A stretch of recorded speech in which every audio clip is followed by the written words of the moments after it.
Hello everyone, welcome to my channel.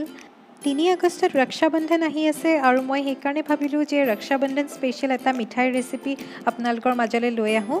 যিসকলৰ ঘৰত ককায়েক, ভায়েক, বায়েক, ভনীয়েক আছে আপোনালোকে তেওঁলোকৰ কাৰণে এই ৰেচিপিটো বনাই ৰক্ষাবন্ধনৰ দিনা ছাৰপ্ৰাইজ দিব পাৰে। এনেকুৱা এটা ছাৰপ্ৰাইজ দিলে তেওঁলোকৰ লগতে আপোনালোকৰো খুব ভাল লাগিব। এই ৰেচিপিটো বনাবলৈ অতি সহজ আৰু খুব কম ইনগ্ৰেডিয়েণ্টছ লাগে। বলক তেন্তে মোৰ লগত গাজৰৰ হালৱা বনাওঁ। প্ৰথমতে মই কেইটামান গাজৰ চাফা কৰি লৈছোঁ।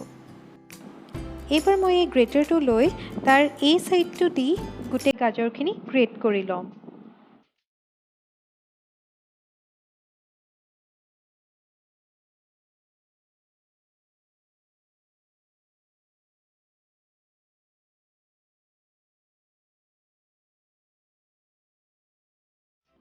এয়া চাওক, মই এটা গাজৰ গ্ৰেট কৰি ল'লোঁ।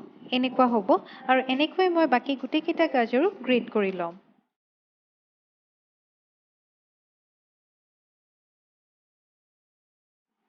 এয়া মই গোটেইখিনি গাজৰ গ্ৰেট কৰি ল'লোঁ। এইবাৰ মই এখন পেন গৰম হ'বলৈ দিছোঁ আৰু এই বাতিটোত মই লৈছোঁ আধা গৰু ঘিউ আৰু আধা ৰিফাইন তেল। মই গৰু ঘিউখিনি গলাই একেলগে মিলাই লৈছোঁ আৰু এইখিনি গৰম হ'বলৈ দিম। তেলখিনি গৰম হৈ অহাত মই ইয়াত এতিয়া গাজৰখিনি দি দিম আৰু গেছৰ ফ্লেমটো মই এতিয়া হাই কৰিয়ে থ'ম।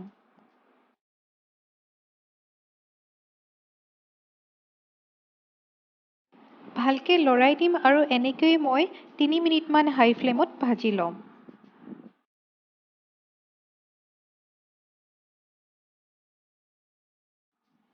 এতিয়া মই গেছৰ ফ্লেমটো ল' কৰি দিম আৰু এনেকৈ মই লৰাই ভাজি থাকিম 20 মিনিটমান। আপোনালোকে একেৰাহে লৰাই নাথাকিলেও হ'ব, মাজে মাজে খালি লৰাই থাকিব যাতে তলত অকণমানো লাগি নাযায়।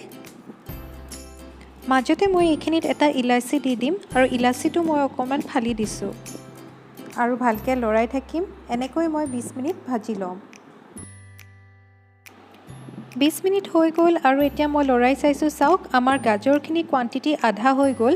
এইখিনি আধা সিজিছেই আৰু এইখিনি সময়তে মই ইয়াত যোগ কৰি দিম এই কাপটোৰে 1 কাপ গাখীৰ। গাখীৰখিনি দিও মই এইখিনি ভালকৈ লৰাই দিম আৰু এতিয়ালৈকে মই গেছৰ ফ্লেমটো ল' কৰিয়ে ৰাখিছোঁ। এতিয়া মই এইখিনি ঢাকোন লগাই ল' ফ্লেমত সিজিবলৈ দিম 15 পৰা 20 মিনিটলৈকে। মনত ৰাখিব, গাখীৰখিনি দিয়াৰ পিছতো আমি 15 পৰা 20 মিনিট আকৌ সিজাব লাগিব।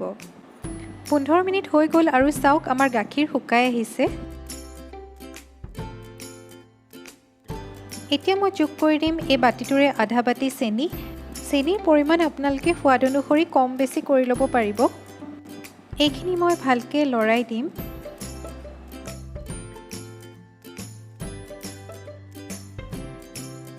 আৰু 5 মিনিটৰ কাৰণে আকৌ মই ঢাকোন লগাই দিম। 5 মিনিট হৈ গ'ল আৰু এইখিনি চাওক ডাঠ হৈ আহিছে আৰু ৰংটো সলনি হৈ গৈছে। এইখিনি প্ৰায় সিজিলেই আৰু এতিয়া ইয়াত যোগ কৰি দিম মই অলপ এলমণ্ডছ আৰু কাজু। এইখিনি দি আমি 5 মিনিটমান আকৌ লৰাই ভাজি ল'ম। এইখিনি সময়ত ঘনাই লৰাব, নহ'লে তলফালে লাগি যোৱাৰ সম্ভাৱনা থাকে। আৰু এয়া চাওক, আমাৰ গাজৰৰ হালৱা ৰেডি হৈ গৈছে আৰু মই এইখিনি সময়তে গেছৰ ফ্লেমটো অফ কৰি দিম।